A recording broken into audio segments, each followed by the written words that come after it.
সুনামগঞ্জের ৫টি আসনে জমে উঠেছে নির্বাচনী প্রচারণা। জেলার ৫টি আসনের ২০ লাখ ভোটারকে নানা প্রতিশ্রুতি দিচ্ছেন ২৩ প্রার্থী। বিস্তারিত জানাতে সুনামগঞ্জ ৩ আসন থেকে সরাসরি যুক্ত হচ্ছেন আমাদের প্রতিনিধি মেহেদি হাসান। মেহেদি, আপনি আমাদেরকে জানাবেন, অনেক রকমের প্রতিশ্রুতির কথা আমরা শুনছি, উল্লেখযোগ্য কি কি প্রতিশ্রুতি আপনি শুনেছেন এই ২৩ জন প্রার্থীর কাছ থেকে, বিস্তারিত জানতে চাই।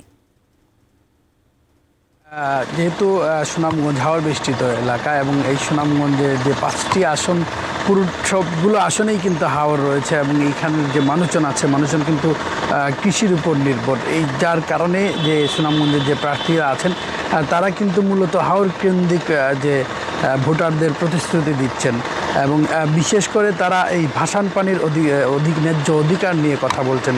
তারা বলছেন যেন যে হাওরে যাতে কৃষকরা ধান চাষের পরে যে পানি বর্ষার সময় আসে, সেই বর্ষার সময় যাতে নির্বিঘ্নে তারা মাছ ধরতে পারেন, সেই ব্যবস্থাও তারা করবেন। এবং আমি এই মুহূর্তে আছি সুনামগঞ্জের শান্তিগঞ্জ এবং জগন্নাথপুর নিয়ে যে আসনটি ৩ আসন, সেই ৩ আসনে ৭ জন প্রার্থী প্রতিদ্বন্দ্বিতা করছেন। বিশেষ করে 3 জন রয়েছেন বিএনপির প্রার্থী এবং বিএনপির বিদ্রোহী প্রার্থী রয়েছেন ব্যারিস্টার আনোয়ার হোসেন এবং বিপার্টির রয়েছেন জনাব তালহা আলম। তো এই 3 জনের মধ্যেই মূলত তুমুল আলোচনা চলছে এবং এই 3 জনই কিন্তু মানুষের দোরগোড়ায় যাচ্ছেন এবং মানুষকে প্রতিশ্রুতি দিচ্ছেন যে মানুষের জন্য তারা কাজ করবেন। এবং এই আসনে যে ধরনের বিশেষ করে যে রাস্তা, গ্রামীণ যে সড়ক, সেটি কিন্তু বেশি দরকার, কারণ এই আসনে কিন্তু বিশ্ববিদ্যালয় রয়েছে, মেডিকেল কলেজ রয়েছে, টেক্সটাইল ইনস্টিটিউট রয়েছে এবং এই সবগুলোর সাথে মানুষকে সংযুক্ত করতে আসলে সড়ক দরকার এবং মানুষের দাবিও আসলে এই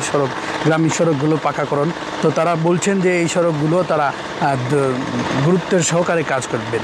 তো এই ছিল আমার কাছে এই সুনামগঞ্জ থেকে নির্বাচনের এই যে প্রতিশ্রুতির সর্বশেষ তথ্য।